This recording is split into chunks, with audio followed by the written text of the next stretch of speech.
Listen, now let's talk Paperboy now. Yeah, why not? About a real boy who wants to grow up to be made of paper. No, he doesn't. You did that gag yesterday. It doesn't work twice. Does it? I did call it a great piece of trash, though. You did? Yeah, it's not worse than my gag, but it is a kind of masterpiece that people are still talking about. IndieWire, one of the blogs here, has composed a poem to the film made up of all the bad reviews it's received. It's rather cruel, but rather funny as well, so you can check that out. I actually think the film is cleverer than that. It's kind of got some kind of southern fried gothic element to it. I thought you were going to say chicken. Well, I mean, I could do as well, because it's a broiler, I tell you. And it's hot and steamy, and we sent you to meet ZAC Efron, who gets weed on by Nicole Kidman. Very graphic scene, he does get weed on. I did ask him. Good, he's next to Macy Gray, and we asked them what it's like to be in Cannes. I think it meant a lot to us, just because we were there. We know where it came from, and we know what Lee put into it. It was very much a family effort. We didn't film this in the traditional fashion of a big budget movie. It was a sort of nitty-gritty, down and dirty kind of labor of love on behalf of Lee, and incredibly inspiring, but we had to leave our egos at the door, and we went to different places and we explored. It was scary in a lot of ways. So to juxtapose the beginning and how it was created with where we ended up on top of those stairs, it was like a fairy tale ending. Definitely. Well, ZAC, there's a particular scene that we have to touch on where you get stung by jellyfish and Nicole comes to your rescue. How was it filming that? And my producer wanted to know, did they use juice? Did they use juice? I don't know where that came from, but it's like, what? It was yellow Gatorade.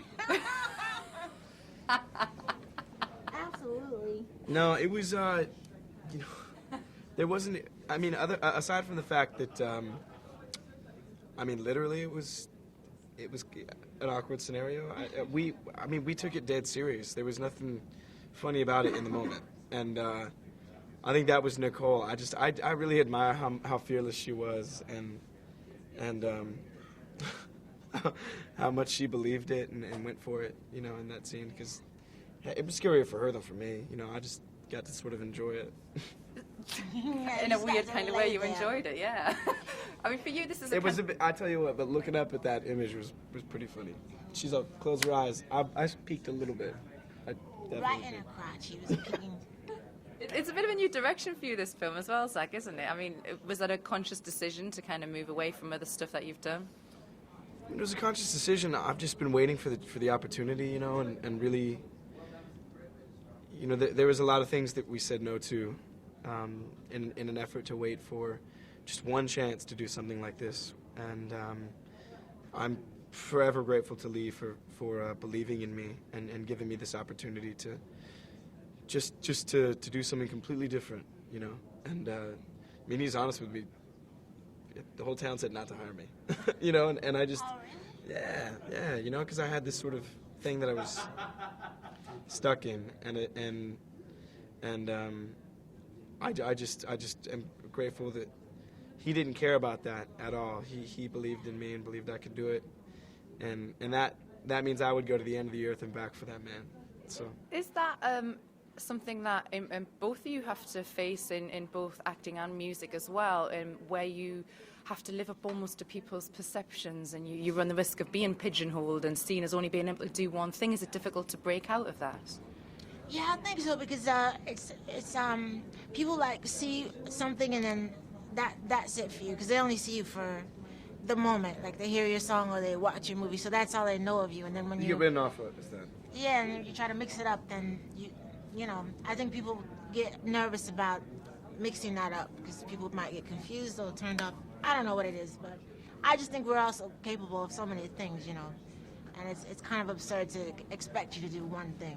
We've been inviting our audiences around the world to put questions to the stars and directors, and I've got one for both of you here. I'll start off. Leo in Munich would like to ask ZAC, would you ever fancy doing an all-out action movie? I mean, yeah, all-out action movie. I think that, yeah, you should be the new Batman. Is there an old that? I mean, that'd be hot. It No, might seriously. be gone that one, but yeah, no, they're always changing I really Batman. would love to. I think that there's like an interesting genre right now that's sort of like a hyper drama action. I love what Chris Nolan's doing with Dark Knight. I love what he did with Inception. Yeah. you know, I really enjoyed Avengers, like a sort of a superhero movies are where it's at right now. It would be unbelievable. They're good. It'd be fun if I could find like a real character to do it, and it felt honest. I wouldn't want to just jump in anything undeserved. You know, it's got to be. You have to earn those parts. You got to earn the right to hold a gun. So if I could, I would love to. Well, very quickly, because we've got about 10 seconds. Yeah. Martha in LA would like to know from Macy, if you could win either another Grammy or an Oscar, which would you choose? I would win the sexiest woman alive award. That's the one I'm after. Hell yeah. Every competition going. Yeah. Listen, guys, it was a pleasure to meet you both. Thank you so Hell yeah. much. Thank you. Nice to meet answer. you. Thanks. They were great. They're very good fun, very nice fun interview. Would you make us sexiest woman alive? Well, her voice is amazing. I love Macy Gray. She's very good in the film as well. Don't forget that Lee Daniels got Monique, who's a sort of stand-up comedian. He got her an Oscar for Precious. It could happen again for Macy Gray. She's cool. She's very cool. And Zach, he's not going back to High School Musical in a hurry, is he? Well, I don't know. You might see Vanessa Hudgens back there. We've got them all on the show tonight. all the alumni. Is he? I don't know. He said there his career. It has taken a while to take off after he left High School Musical. I liked him in a film called Orson Welles. He was good in. It's taken a while. He's a very strong personality in this. But if he doesn't manage his career great, that he could be back at High School Musical as a teacher. Don't be nasty. Now, moving on.